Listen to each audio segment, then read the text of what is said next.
Hi, I'm Dave from Military Antiques Toronto, and today I'm a hand model. No, I'm not. So, this is part 2 of the black watch grouping that I picked up. So, some of it is relevant, some of it's not. But whatever, it all came together, so it gets sold that way. So, there you have a C-Bar 42, which supposedly are hard to get on the open market. But this came with the group. And there you go, which of course C42, the 42nd Battalion, black watch. So there you go, nice collar, not that common, I understand, but hey, whatever, that's the way I got it. Next is a World War I Royal Highlanders of Canada shoulder title single, and the lugs on the back give it away as World War I, or so I'm told by my local employee expert, who seems to know more about this stuff than I do. But that's okay. You can't know everything. I don't think I know everything. But there you go. And your glove model says that there's a pair. So you're good. Oh, wait, there's a third. Let's compare and contrast. All right. I forgot there was a third. Okay. Do I have a fourth? No. There you go, Royal Highlanders of Canada shoulder titles.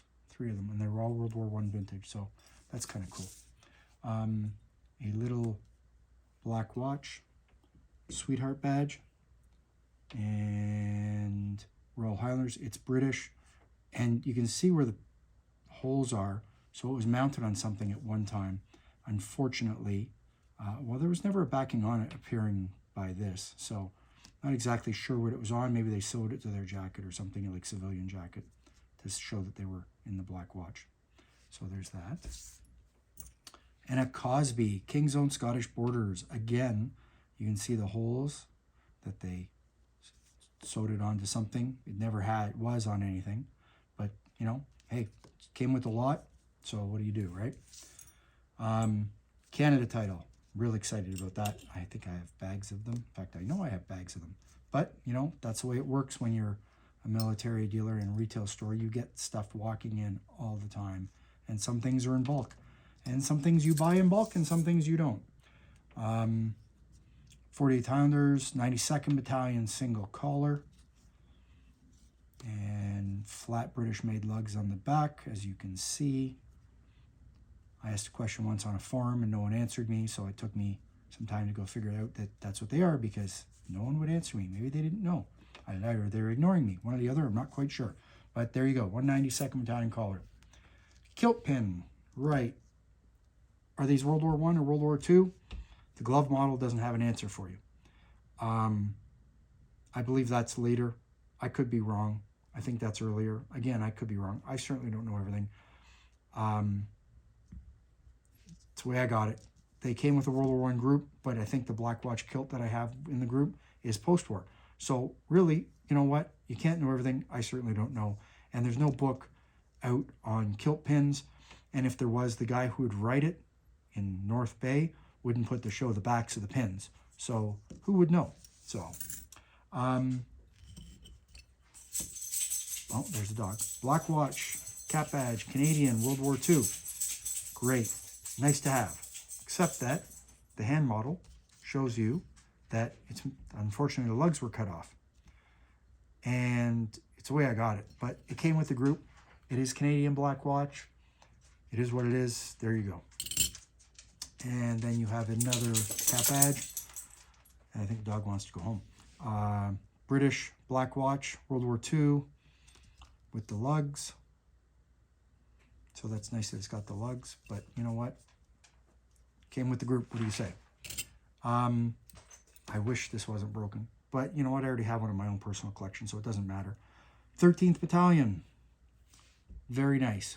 Royal Highlanders of Canada. The problem with some of these badges is that certain areas are fragile, which is they do break when you bend them. Why would you bend them? Well, you tried to force it into something, whatever. If it doesn't fit, force it, you know, that's how it works, right? But this had a pin put on the back. So do I believe he broke it, or she broke it, or whoever broke it, put a pin on the back and is using it as a sweetheart badge, or something to put on their jacket, that Balmoral, whatever you want to call it. Glengarry. I don't know, but it is the way I got it, and It's clearly 13th Battalion right there. So there's your glove model showing you a cap badge for the Black Watch. So I know this is World War I. Is it a good conduct stripe or is it a private stripe? I have a feeling it's a good conduct stripe. You'll notice the back of it. These are different than the World War II ones. The material's different on the back, and the color of the stripe is also different. It's got a greenish hue, far more so than a World War II one. And if I had been smart, the glove model would have shown you a World War II and a World War I, but the glove model today is not very smart because it's been a long day. So this glove model is going to show you that that is a good conduct stripe in my opinion, and it is what it is. It's very nice. As I showed the back there. This is a nice little anomaly that came with it. Sons in Service pin. 2 suns, maple leaves. So it's World War I. And I think it's marked Riri under the pin. As the glove model takes the pin off, you can get it off. I don't want to mess with this too much. No, I'm not going to mess with this. So it's marked Riri. Right here, down at the bottom, down near the catch. Riri became Burke's after World War I. So Burke's Canada is who made that, which is Burke's Canada. At the time it was Riri, and they're here in Toronto, if I remember correctly. So notice the beautiful enamel maple leaves on there. And that's for your Sons in Service pin. So that's 2 sons. If I remember correctly, there is up to 4. The mysterious gentleman who didn't put the backs of badges in his book did an article on these recently in a journal. And if you'd like to get that, you can probably find it at the Canadian Society of Military Medals and Insignia. I believe they did put it on the webpage. So hopefully someone can look there. If not, you could join the society.